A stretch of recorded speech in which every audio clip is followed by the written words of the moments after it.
wabarakatuh. Halo teman-teman semua. Perkenalkan, nama saya Yesi Widya dari Pendidikan Akuntansi Universitas Muhammadiyah Surakarta. Pada kesempatan kali ini, saya akan menjelaskan materi tentang koperasi. Sebelumnya, teman-teman udah banyak yang tahu apa itu koperasi. Di sini saya akan menjelaskan sedikit tentang pengertian koperasi. Pengertian koperasi secara umum, koperasi merupakan sebuah badan usaha yang berbadan hukum berdasar atas kekeluargaan yang tercantum pada Undang-Undang Nomor 25 Tahun 1992 dan juga Asas Demokrasi, yang semua anggotanya terdiri dari perorangan atau badan hukum dengan tujuan untuk mensejahterakan anggotanya. Koperasi memiliki anggota dan setiap orangnya memiliki tugas dan tanggung jawab masing-masing, di mana setiap anggotanya mempunyai hak suara yang sama dalam setiap keputusan yang akan diambil. Selain pengertian secara umum, menurut para ahli, yang pertama, menurut Muhammad Hatta sebagai Bapak Koperasi Indonesia ini mengatakan bahwa koperasi adalah badan usaha bersama untuk memperbaiki nasib penghidupan ekonomi berdasarkan tolong-menolong. Menurut Margono Josohadikusumo, koperasi adalah perkumpulan manusia atau orang-orang yang berbadan hukum yang dengan sendirinya atau kehendak sendiri untuk bekerja sama memajukan ekonominya. Menurut Arifinal Caniago, koperasi adalah sebuah perkumpulan yang beranggotakan orang-orang atau badan hukum yang memberikan kebebasan kepada anggotanya untuk masuk dan keluar dengan bekerja sama secara kekeluargaan, menjalankan usaha untuk meningkatkan kesejahteraan para anggotanya. Selanjutnya, asas-asas koperasi. Yang pertama adalah koperasi merupakan badan usaha atau business enterprise. Yang kedua, keanggotaan bersifat sukarela atau terbuka. Yang ketiga, koperasi adalah gerakan ekonomi rakyat.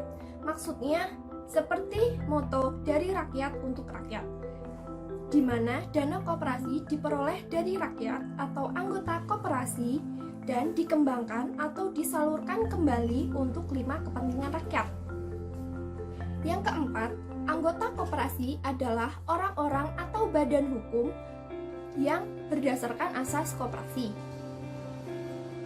Yang kelima, pengelolaan dilakukan secara demokrasi. Yang keenam, pembagian sisa hasil usaha dilakukan secara adil sesuai dengan jasa usaha masing-masing anggotanya. Yang ketujuh, pemberian balas jasa yang terbatas terhadap modal. Yang kedelapan, pendidikan perkoperasian. Perlu diberikan pendidikan tentang perkoperasian bagi para setiap anggotanya agar mereka dapat berkembang dan berperan baik dalam koperasi. Yang terakhir, kerjasama antar anggota. Selanjutnya, ada prinsip-prinsip tentang koperasi. Yang A, keanggotaan bersifat sukarela dan tidak memaksa serta terbuka.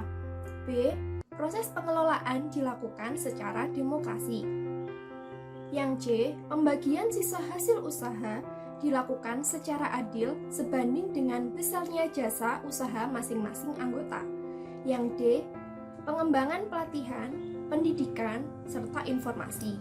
Yang E, pembagian balas jasa kepada anggota disesuaikan dengan modal anggota tersebut. Yang F, kemandirian.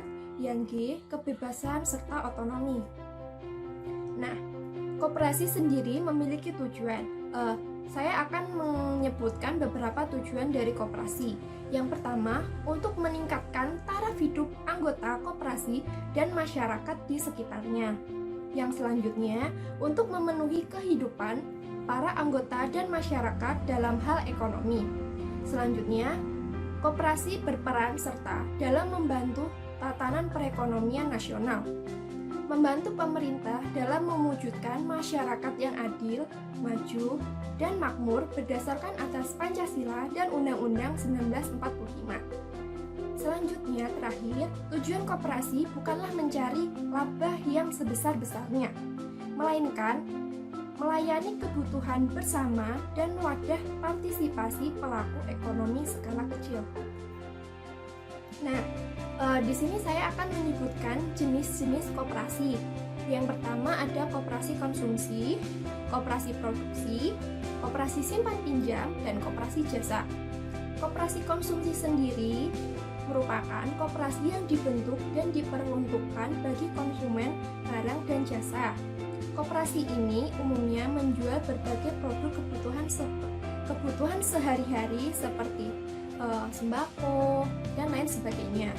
Untuk koperasi produksi adalah jenis koperasi di mana para anggotanya terdiri daripada para produsen, baik itu produksi barang maupun jasa. Koperasi yang bertujuan untuk menghasilkan barang yang akan diolah dan diurus bersama. Yang selanjutnya adalah koperasi simpan pinjam. Koperasi simpan pinjam atau sering disebut koperasi kredit yang bertujuan menyediakan uang untuk beberapa keperluan. Koperasi simpan pinjam dibentuk untuk mengakomodasi kegiatan simpan pinjam bagi para anggota. Yang terakhir adalah koperasi jasa.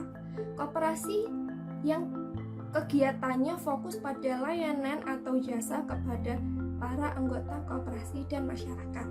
Berikut ini adalah beberapa contoh koperasi.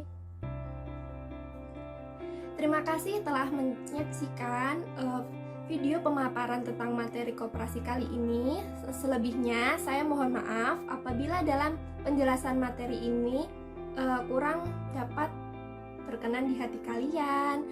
Wassalamualaikum warahmatullahi wabarakatuh. Thank you for watching.